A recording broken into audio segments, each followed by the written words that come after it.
Good morning, my dear students. Let us continue our social science class. Take your social science textbook. New chapter, chapter 10, Democracy and Rights. I have always fought against white domination and I have fought against black domination. I have cherished the ideal of a democratic and free society in which all persons live together in harmony and with equal opportunities. It is an ideal which I hope to live for and to achieve. All of us will be equal in a democracy. Nelson Mandela. These are the words of Nelson Mandela, who fought against the anti-democratic government in South Africa. അപ്പോൾ നമ്മളിവിടെ കണ്ടത് Nelson മണ്ടേലയുടെ വാക്കുകളാണ്. അപ്പം അദ്ദേഹം പറയുന്നത് രാജ്യത്തെ എല്ലാ മേൽക്കോയ്മകൾക്കെതിരായിട്ടാണ് ഞാൻ പറയുകയും പ്രവർത്തിക്കുകയും ചെയ്തിട്ടുള്ളത്. സ്വാതന്ത്ര്യവും ജനാധിപത്യവും സഹവർത്തിത്വവും സമത്വവുമുള്ള ഒരു രാഷ്ട്രത്തിന് വേണ്ടിയാണ് ഞാൻ പടവെട്ടുന്നത്. ഇത് നേടിയെടുക്കുക ആണ് എൻ്റെ ലക്ഷ്യം. ജനാധിപത്യ വ്യവസ്ഥയിൽ നിങ്ങളും ഞങ്ങളും തുല്യരാവും.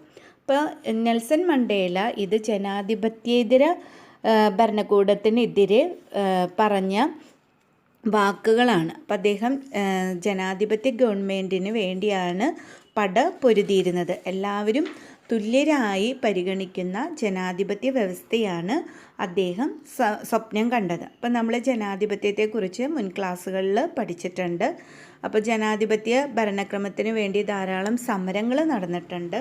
ആ സമരങ്ങൾക്ക് ഉദാഹരണമാണ് ഇന്ത്യയുടെ സ്വാതന്ത്ര്യ സമരം, അതുപോലെ തന്നെ ഫ്രഞ്ച് സ്വാതന്ത്ര്യ സമരം, അതുപോലെ തന്നെ അമേരിക്കൻ സ്വാതന്ത്ര്യ സമരം തുടങ്ങിയവ. അപ്പോൾ ജനാധിപത്യ ഗവൺമെൻറ്റും ജനാധിപത്യേതര ഗവൺമെൻറ്റിൻ്റെയും പ്രത്യേകതകളാണ് നമ്മളിവിടെ പഠിക്കുന്നത്. While democratic system is widely accepted, non-democratic government also exist in different countries. What features distinguish democratic government from other forms of government? Which are the different forms of government that exist in the world today? Observe the news headlines given below.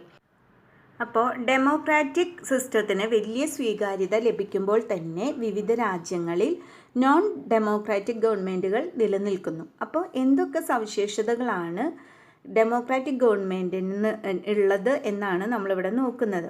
ഇനി എന്തൊക്കെ തരത്തിലുള്ള ഭരണക്രമങ്ങളാണ് ലോകത്ത് നിലനിൽക്കുന്നത്. അപ്പോൾ അടുത്ത് കാണുന്നത് നമ്മൾ കുറച്ച് ന്യൂസാണ്.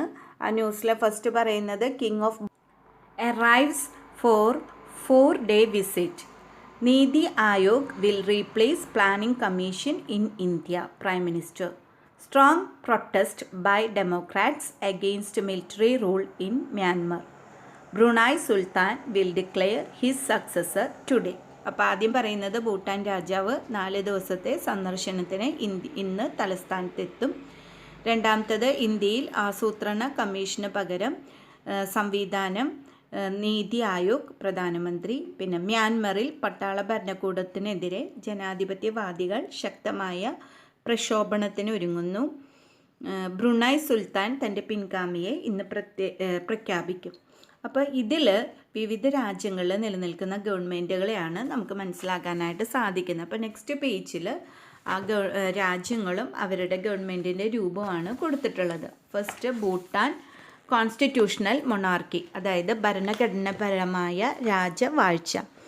നെക്സ്റ്റ് ഇന്ത്യ ഡെമോക്രസി, അതായത് ജനാധിപത്യ ഭരണം. ബ്രുണൈ സുൽത്താനേറ്റ്, സുൽത്താൻ ഭരണം.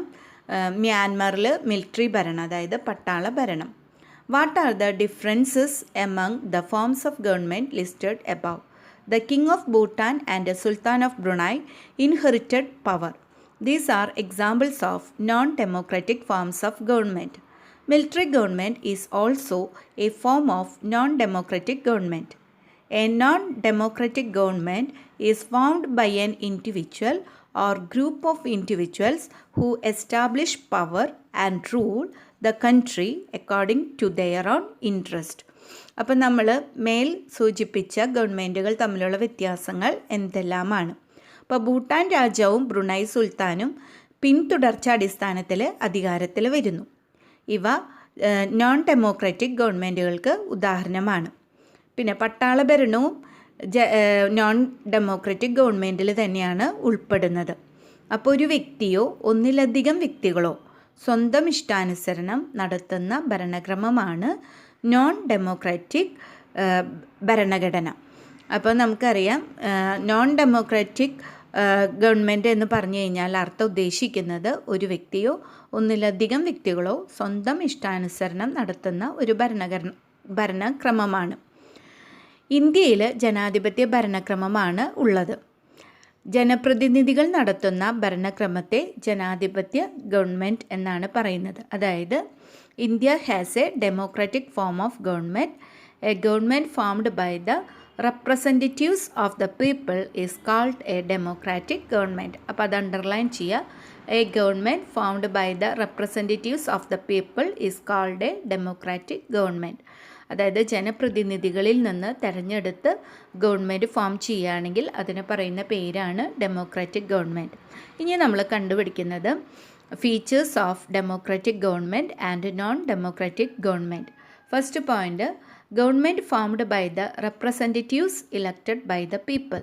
നോൺ ഡെമോക്രാറ്റിക് ഗവൺമെൻറ്റിലാണെങ്കിൽ power is passed on hereditarily or is captured. അതായത് ജനാധിപത്യ വ്യവസ്ഥയിലാണെങ്കിൽ, അതായത് ഡെമോക്രാറ്റിക് ഗവൺമെൻറ്റിലാണെങ്കിൽ ഗവൺമെൻറ് ഫോം ചെയ്യുന്നത് ജനങ്ങളിൽ നിന്ന് എലക്ഷൻ മുഖാന്തരം ജനപ്രതിനിധികളെ തിരഞ്ഞെടുത്തിട്ടാണ്. ഇപ്പോൾ നമുക്ക് എലക്ഷൻ വരുന്നുണ്ട് അറിയാം.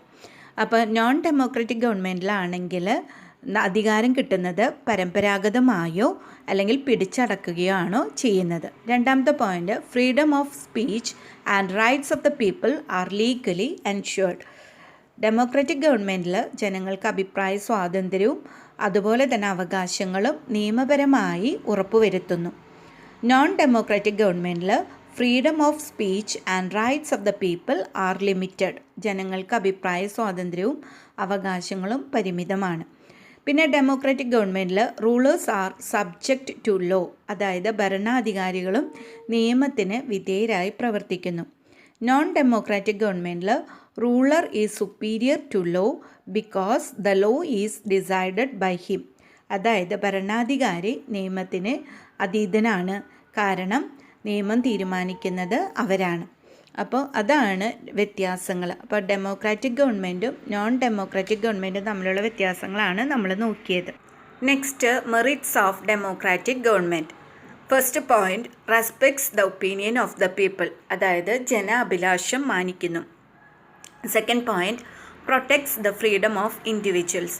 അതായത് വ്യക്തി സ്വാതന്ത്ര്യം അനുവദിക്കുന്നു. നെക്സ്റ്റ്, സംരക്ഷിക്കുന്നു. Next point, rulers as well as the people are subject to the same law. അതായത് ഭരണാധികാരികളും ജനങ്ങളും ഒരേ നിയമത്തിന് വിധേയരാണ്. നാലാമത്തെ point, rulers are indebted to the people. അതായത് ഭരണാധികാരികൾ ജനങ്ങളോട് കടപ്പെട്ടിരിക്കുന്നു. ഇത്രയും പോയിൻറ്റ്സാണ് മെറിറ്റ്സ് ആയിട്ട് പറയുന്നത്. നെക്സ്റ്റ് നമുക്ക് ഡെമോക്രാറ്റിക് ഗവൺമെൻറ്റിൻ്റെയും നോൺ ഡെമോക്രാറ്റിക് ഗവൺമെൻറ്റിൻ്റെയും ചില സ്റ്റേറ്റ്മെൻറ്റ്സ് ആണ് തന്നിട്ടുള്ളത്.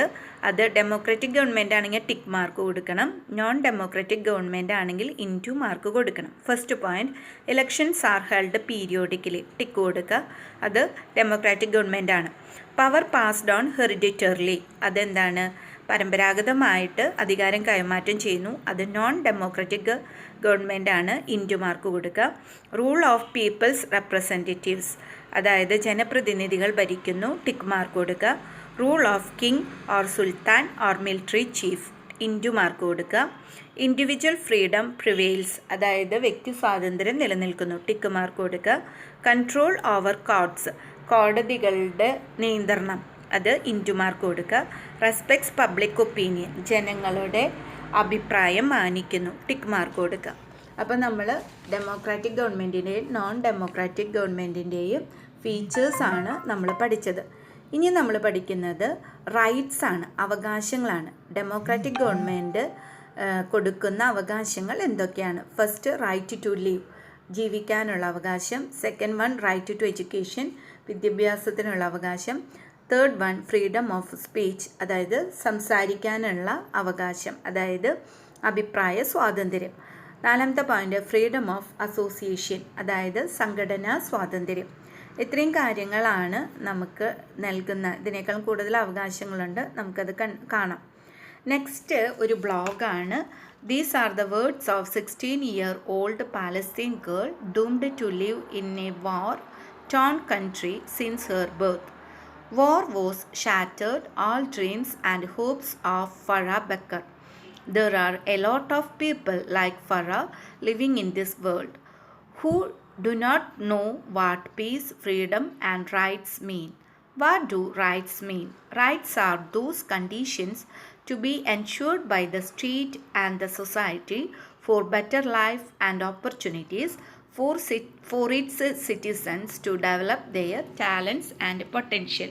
അപ്പോൾ ബാല്യകാലം മുതൽ യുദ്ധഭൂമിയിൽ ജീവിക്കേണ്ടി വന്ന ഒരു 16-കാരിയായ പലസ്തീൻ പെൺകുട്ടിയുടെ വാക്കുകളാണ് നമ്മളതിൽ കാണുന്നത്. സ്വപ്നം കാണാൻ പോലും സാധിക്കാത്ത വിധം യുദ്ധം ഫറാ ബക്കറിൻ്റെ എല്ലാ പ്രതീക്ഷകളും തകർത്തു. ഇതുപോലെ സ്വാതന്ത്ര്യം, സമാധാനം, അവകാശങ്ങൾ എന്നീ പദങ്ങളുടെ അർത്ഥം എന്തെന്നറിയാതെ ധാരാളം പേർ ഈ ലോകത്ത് ജീവിക്കുന്നുണ്ട്. അപ്പം എന്താണ് അവകാശം എന്നാണ് നെക്സ്റ്റായിട്ട് നമ്മൾ പഠിക്കുന്നത്. ഒരു പൗരന് മെച്ചപ്പെട്ട ജീവിതം കൈവരിക്കുന്നതിനും തൻ്റെ ശേഷിയും കഴിവും വികസിപ്പിക്കുന്നതിന് സഹായകമായതും സമൂഹവും രാഷ്ട്രവും ഉറപ്പു നൽകുന്നതുമായ വ്യവസ്ഥകളാണ് അവകാശങ്ങൾ. അതായത് rights are the conditions to be ensured by the state and the society for the better life and opportunities for its citizens to develop their talents and potential. അപ്പോൾ ഒരു വ്യക്തിയുടെ ടാലൻസും പൊട്ടൻഷ്യലും വളർത്തുന്നതിന് വേണ്ടി, അതുപോലെ നല്ല ജീവിതം നയിക്കുന്നതിന് വേണ്ടി, നല്ല അവസരങ്ങൾ നൽകുന്നതിന് വേണ്ടി രാഷ്ട്രവും സമൂഹവും നൽകുന്ന, ഉറപ്പ് നൽകുന്ന വ്യവസ്ഥകളെയാണ് നമ്മൾ എന്തെന്ന് പറയുന്നത്, റൈറ്റ്സ് എന്ന് പറയുന്നത്. ഇനി ഇതുപോലെ തന്നെ റൈറ്റ്സ് പാലിക്കാനായിട്ട് ഗവൺമെൻറ്റ്സ് നെസസറി സ്റ്റെപ്സ് എടുക്കാറുണ്ട്. For this, every country incorporates a list of rights in their constitution. This list is known as the Bill of Rights. The Bill of Rights in India is known by the name Fundamental Rights. അതായത് ഓരോ രാജ്യവും അവരുടെ അവകാശ സംരക്ഷണത്തിന് ആവശ്യമായ നടപടികൾ എടുക്കാറുണ്ട്. ഓരോ രാജ്യവും ഭരണഘടനയിൽ ഉൾപ്പെടുത്തി പൗരന് ഉറപ്പ് നൽകുന്ന അവകാശങ്ങളുടെ പട്ടികയാണ് ദ ബിൽ ഓഫ് റൈറ്റ്സ് എന്ന് പറയുന്നത്. അപ്പോൾ ഇന്ത്യയുടെ ബിൽ ഓഫ് റൈറ്റ്സിനെ പറയുന്ന പേരാണ് ഫണ്ടമെൻ്റൽ റൈറ്റ്സ്, മൗലികാവകാശങ്ങൾ എന്ന് മലയാളത്തിൽ പറയും. നെക്സ്റ്റ് നമ്മൾ പറയുന്നത് ഹ്യൂമൻ റൈറ്റ്സ് ആണ്. അതായത് മനുഷ്യാവകാശങ്ങൾ ഏതൊക്കെയാണ്? ആദ്യത്തെ കാണുന്നത് observe the collage given above. Some situations related to the denial of rights and attempts for their protection are highlighted. Violation of rights triggers attempts to protect them. In modern times, rights are commonly referred to as human rights. അപ്പോൾ മുകളിൽ നൽകിയിരിക്കുന്ന കൊളാഷിൽ നിന്ന് നമുക്ക് മനസ്സിലാക്കുന്നത് അവകാശ നിഷേധങ്ങൾക്ക് ഇടയാക്കുന്ന സാഹചര്യങ്ങളെക്കുറിച്ചാണ്. അവകാശ ലംഘനം ഉണ്ടാകുമ്പോഴാണ് അവകാശ സംരക്ഷണത്തിന് വേണ്ടിയുള്ള ശ്രമങ്ങൾ ഉണ്ടാകുന്നത്. ആധുനിക കാലത്ത് അവകാശങ്ങളെ പൊതുവെ മനുഷ്യ അവകാശങ്ങൾ എന്ന നിലയ്ക്കാണ് വിലയിരുത്തപ്പെടുന്നത്. Human rights are those rights that every human being is entitled to. അതായത് മനുഷ്യവംശത്തിലെ ഒരു അംഗം എന്ന നിലയിൽ എല്ലാവർക്കും ഒരുപോലെ ലഭ്യമായിരിക്കേണ്ട അവകാശങ്ങളാണ് ഹ്യൂമൻ റൈറ്റ്സ് എന്ന് പറയുന്നത്. Here are a few rights included in the Universal Declaration of Human Rights, which came into existence on 10th December 1948. അപ്പോൾ നമുക്കറിയാം ദേശീയ മനുഷ്യാവകാശ ദിനമായിട്ട് പ്രഖ്യാപിക്കുന്നതാണ് ഡിസംബർ 10. അപ്പോൾ 1948 ഡിസംബർ 10 നിലവിൽ വന്ന സാർവദേശീയ മനുഷ്യാവകാശ പ്രഖ്യാപനത്തിൽ ഉൾക്കൊള്ളിച്ചിട്ടുള്ള റൈറ്റ്സാണ് നെക്സ്റ്റ് നമ്മൾ കാണുന്നത്. First one right to live, ജീവിക്കാനുള്ള അവകാശം. Second one right to freedom, സ്വാതന്ത്ര്യത്തിനുള്ള അവകാശം. Third one right to freedom of association, അതായത് സംഘടനാ സ്വാതന്ത്ര്യം. Fourth one right to occupation, തൊഴിൽ ചെയ്യാനുള്ള അവകാശം. Right to preserve culture, language and script, അതായത് സംസ്കാരം, ഭാഷ, ലിപി എന്നിവ സംരക്ഷിക്കാനുള്ള അവകാശം. ഇതൊക്കെ നമ്മുടെ റൈറ്റ്സിൽ, അതായത് സാർവദേശീയ മനുഷ്യാവകാശ ഹ്യൂമൻ റൈറ്റ്സിൽ വന്നിട്ടുള്ള പ്രധാനപ്പെട്ട റൈറ്റ്സാണ് നമ്മളിവിടെ കൊടുത്തിട്ടുള്ളത്. അപ്പോൾ the government of India has taken a number of steps to protect human rights at the national and state levels. The most prominent among them is the formation of the National Human Rights Commission and the State Human Rights Commission. അപ്പോൾ മനുഷ്യാവകാശ സംരക്ഷണത്തിന് വേണ്ടി India government ദേശീയ തലത്തിലും സംസ്ഥാന തലത്തിലും നിരവധി നടപടികൾ കൈക്കൊണ്ടിട്ടുണ്ട്. അവയിൽ ഏറ്റവും പ്രധാനപ്പെട്ടതാണ് നാഷണൽ ഹ്യൂമൻ റൈറ്റ്സ് കമ്മീഷൻ്റെ ഫോർമേഷനും അതുപോലെ തന്നെ സ്റ്റേറ്റ് ഹ്യൂമൻ റൈറ്റ്സ് കമ്മീഷൻ്റെ ഫോർമേഷനും. നെക്സ്റ്റ് നമ്മൾ നോക്കുന്നത് നാഷണൽ ഹ്യൂമൻ റൈറ്റ്സ് കമ്മീഷനാണ്. The formation of National Human Rights Commission is an important step in the direction of protecting human rights at the national level. The Commission is constituted under the Human Rights Protection Law passed by the Parliament in 1993. The Commission comprises of 5 members including the chairman. A retired Chief Justice of Supreme Court will be the chairman of the Commission. അപ്പോൾ മനുഷ്യാവകാശ സംരക്ഷണത്തിന് വേണ്ടി ദേശീയ തലത്തിൽ കൈക്കൊണ്ട പ്രധാന നടപടിയാണ് national human right commission. അപ്പോൾ 1993 പാർലമെൻറ്റ് പാസ്സാക്കിയ ഹ്യൂമൻ റൈറ്റ് കമ്മീഷൻ്റെ അവകാശപ്രകാരം ഹ്യൂമൻ റൈറ്റ്സ് പ്രൊട്ടക്ഷൻ ലോ പ്രകാരം ആണ് കമ്മീഷന് രൂപം നൽകിയത്. അപ്പോൾ നാഷണൽ ഹ്യൂമൻ റൈറ്റ്സ് കമ്മീഷനിൽ ചെയർമാൻ ഉൾപ്പെടെ 5 അംഗങ്ങളാണ് ഉണ്ടായിരിക്കുക. റിട്ടയർ ചെയ്ത ഒരു സുപ്രീം കോടതി ചീഫ് ജസ്റ്റിസാണ് കമ്മീഷൻ്റെ ചെയർമാൻ. നെക്സ്റ്റ് നമ്മൾ നോക്കുന്നത് what are the functions of national human rights commission. First one, enquire about the complaints related to the violation of human rights. മനുഷ്യാവകാശ ലംഘനവുമായി ബന്ധപ്പെട്ട പരാതികളിൽ അന്വേഷിക്കുക.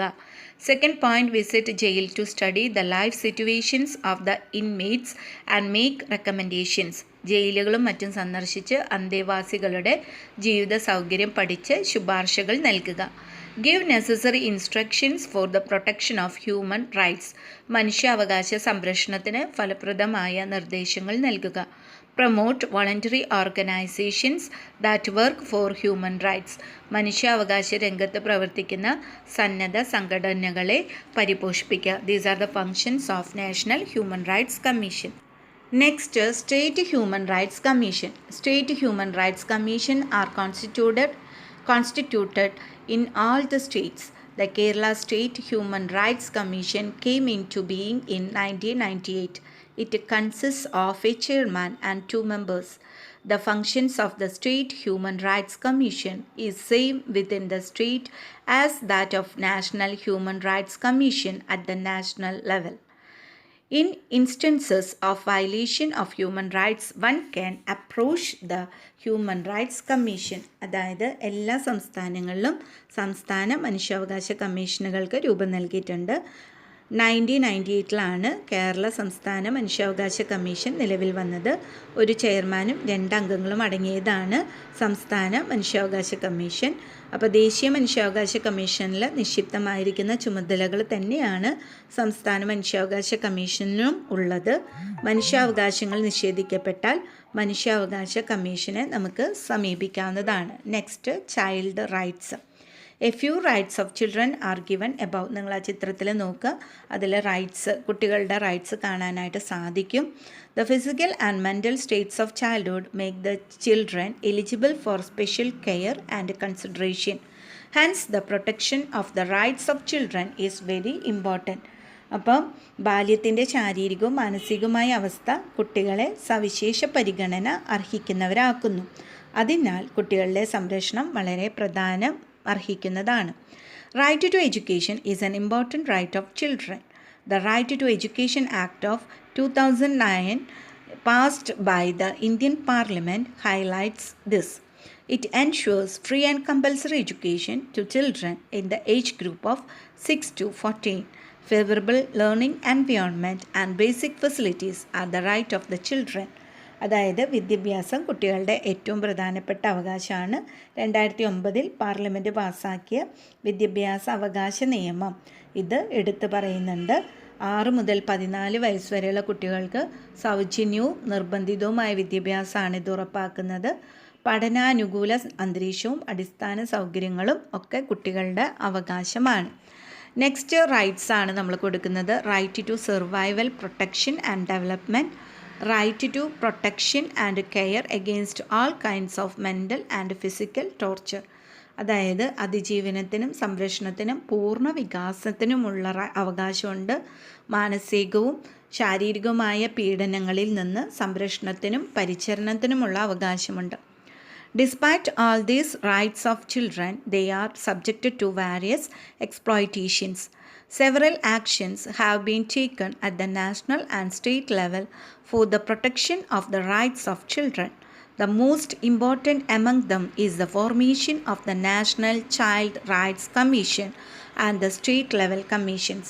അപ്പോൾ കുട്ടികളുടെ അവകാശ പ്രഖ്യാപനം നിലനിൽക്കുമ്പോൾ തന്നെ അവർ വിവിധ തരത്തിലുള്ള ചൂഷണങ്ങൾക്ക് വിധേയരാകുന്നുണ്ട്.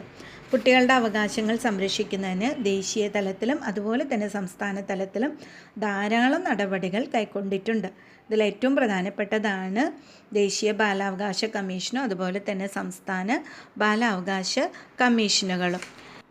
കുട്ടികളുടെ അവകാശങ്ങൾ ഹനിക്കപ്പെട്ടാൽ ബാലാവകാശ കമ്മീഷനെ സമീപിക്കാനും പരാതിപ്പെടാനും അവകാശമുണ്ട്. Next, rights of women. അതിൽ observe the given news headlines that refer to certain actions related to the protection of rights of women. In 1979, the UNO passed the Convention on Women's Rights for the Prevention of Discrimination Against Women and for their uplift.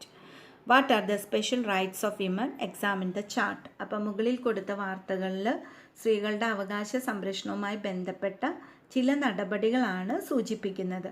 അപ്പോൾ സ്ത്രീകൾക്കെതിരായ വിവേചനം അവസാനിപ്പിക്കുന്നതിന് അവരുടെ ഉന്നമനത്തിനായിട്ട് 1979 സ്ത്രീ വിവേചന ഉന്മൂലന നടപടി ഐക്യരാഷ്ട്ര സഭ അംഗീകരിക്കുകയുണ്ടായി. അപ്പോൾ എന്തൊക്കെ അവകാശങ്ങളാണ് സ്ത്രീകൾക്കുള്ളത് എന്നാണ് അടുത്ത ചാർട്ടിൽ നമ്മൾ കാണുന്നത്. Equal pay for equal work, അതായത് തുല്യ ജോലിക്ക് തുല്യ വേതനം. രണ്ടാമത്തെ point, equal status in social, economic and political spheres. രാഷ്ട്രീയ, സാമ്പത്തിക, സാമൂഹ്യ മേഖലകളിൽ തുല്യ പരിഗണന കിട്ടണം. Equal opportunity to utilise scholarships and educational assistance. സ്കോളർഷിപ്പുകൾ, പഠന സഹായങ്ങൾ എന്നിവ ഉപയോഗപ്പെടുത്തുന്നതിൽ തുല്യ അവസരം. Equality with men in all respect is the right of women. For the protection of women's right, Women's Commission function at national and state levels. Complaints related to the denial of women's right and abuses against women can be submitted to the Commission. The Commission will probe into the issues and take appropriate action. അപ്പോൾ എല്ലാ നിലയിലും പുരുഷന് തുല്യമായ പരിഗണന സ്ത്രീയുടെ അവകാശമാണ്. സ്ത്രീകളുടെ അവകാശ സംരക്ഷണത്തിനായിട്ട് ദേശീയ തലത്തിൽ ദേശീയ വനിതാ കമ്മീഷനും സംസ്ഥാന തലത്തിൽ സംസ്ഥാന വനിതാ കമ്മീഷനുകളും പ്രവർത്തിക്കുന്നുണ്ട്. അപ്പോൾ സ്ത്രീകൾക്കെതിരായ അതിക്രമങ്ങൾ, അവകാശ നിഷേധങ്ങൾ എന്നിവയുമായി ബന്ധപ്പെട്ട പരാതികൾ നമുക്ക് കമ്മീഷന് സമർപ്പിക്കാവുന്നതാണ്. പരാതികൾ അന്വേഷിച്ച് ആവശ്യമായ നടപടികൾ കമ്മീഷൻ കൈക്കൊള്ളുന്നതാണ്. Next, rights and duties. We have the duties corresponding to each right. Examine the chart. അപ്പം നമുക്ക് അവകാശങ്ങളുടെ ഒപ്പം തന്നെ നമുക്ക് കടമകളുണ്ട്. ആ കടമകളാണ് അടുത്തതായിട്ട് നമ്മൾ നോക്കുന്നത്. അവകാശങ്ങളുടെ ഒപ്പം നമുക്ക് കടമകളും ചെയ്യണം. First, right, freedom is my right. That duty, sharing my freedom with others is my duty. അതായത് സ്വാതന്ത്ര്യം എൻ്റെ അവകാശമാണ്, അതുപോലെ തന്നെ കടമയാണ് ഞാൻ അനുഭവിക്കുന്ന സ്വാതന്ത്ര്യം മറ്റുള്ളവർക്ക് നൽകുക എന്നുള്ളത്. Next point, as a child protection is my right. കുട്ടി എന്ന നിലയിൽ സംരക്ഷണം എൻ്റെ അവകാശമാണ്. എൻ്റെ കടമ എന്ന് പറയുന്നത് to protect me is the duty of my parents. എന്നെ സംരക്ഷിക്കുക എന്നത് എൻ്റെ മാതാപിതാക്കളുടെ ഉത്തരവാദിത്വമാണ്. മൂന്നാമത്തെ point, care in old age is the right of parents. വാർദ്ധക്യത്തിൽ സംരക്ഷണം കിട്ടുക എന്നത് മാതാപിതാക്കളുടെ അവകാശമാണ്. To give my parents due care in old age is my duty. വാർദ്ധക്യത്തിൽ മാതാപിതാക്കളെ സംരക്ഷിക്കുക എന്നത് എൻ്റെ കടമയാണ്. Next, right, education and basic facility for education is my right. വിദ്യാഭ്യാസവും അതിനുള്ള അടിസ്ഥാന സൗകര്യവും എൻ്റെ അവകാശമാണ്, അതിൻ്റെ കടമയാണ്. To obey the rules of the school is my duty. School നിയമങ്ങൾ അനുസരിക്കുക എന്നത് എൻ്റെ കടമയാണ്. In case of violation of my rights, I have the right to seek remedies. എൻ്റെ അവകാശങ്ങൾ നിഷേധിക്കപ്പെട്ടാൽ അത് പരിഹരിച്ച് കിട്ടാൻ എനിക്ക് അവകാശമുണ്ട്. അതിൻ്റെ ഡ്യൂട്ടിയാണ് service of the state and the society is my duty. രാഷ്ട്ര സേവനവും സമൂഹ സേവനവും എൻ്റെ കടമയാണ്. ഇവിടെ നമ്മൾ കാണുന്നത് നമ്മുടെ അവകാശങ്ങളും ഒപ്പം തന്നെ നമ്മൾ ചെയ്യേണ്ട കർത്തവ്യങ്ങളും കടമകളുമാണ്. അപ്പോൾ ഈ ചാപ്റ്ററിൽ നമ്മൾ പഠിച്ചത് democratic government and non democratic government പ്രത്യേകതകളാണ് പഠിച്ചത്. പിന്നെ നമ്മൾ പഠിച്ചത് റൈറ്റ്സിനെ കുറിച്ചാണ് പഠിച്ചത്.